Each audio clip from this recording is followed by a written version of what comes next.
How do you think she'll do? What do you think about Iris Kyle coming back to the Miss Olympia this year? I think that'll be interesting. Iris is always a threat. Iris has more Olympias than anyone.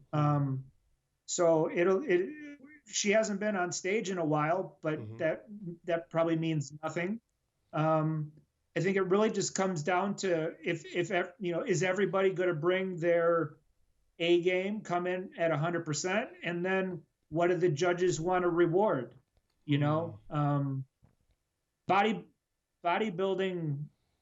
women's bodybuilding coming back to the Olympia, and this kind of being the inaugural year, it's kind of setting a precedent with what the look that they reward. Do they want to go back? Do they want to go back to rewarding the look that they did when Iris was winning, or do they want to do something slightly different? Yeah, I don't know. All we can do is hope everybody comes in at their best, their personal 100%, and then the judges can figure it out. Why do you think it is that the female bodybuilders are so good at a later age? Because these women, like you said, Iris hasn't been on stage in 7 years, but she's always, every time I've ever seen her in the last 7 years, she looks like she's 6 weeks from stepping on stage. She's not missed a beat, even though she's had no shows to train for. Why do you think it's these women like Irene Anderson? I mean, I know she's certainly over 40. A lot of these women are kind of over 40, yet they still, like Betty Parisa, when she was competing, she was like in her late 50s, and she was still managing to not just look good, but actually improve. Why do you think that is? Well, I think there are a lot of older female bodybuilders that look good, but I think you have to be careful about falling prey to something called survivorship bias, where you're not seeing all the ones that failed.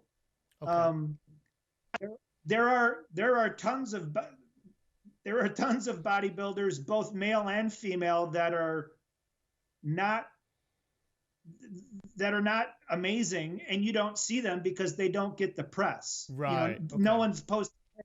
They're not going to the top of Instagram because they're not impressive. No one wants to look at them. People only want to look at the impressive ones.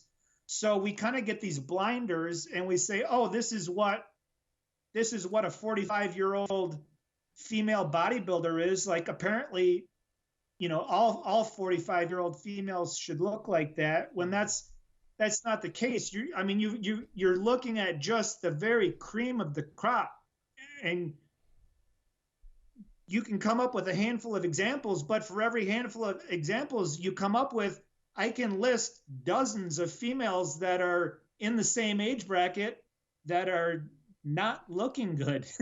And I don't mean that to sound negative or anything. I'm just trying to be realistic and say sometimes we get blinders on and we're only seeing the best of the best. That's like someone from there's a thing that happens in America, in the US, where they see all these bodybuilders from Europe and they say, wow, European bodybuilders, they get so dry and hard and crazy. Like, what are they doing? They must be doing different drugs or whatever. But I know, and you know this as well as I do, there's tons of bodybuilders in Europe that are crap.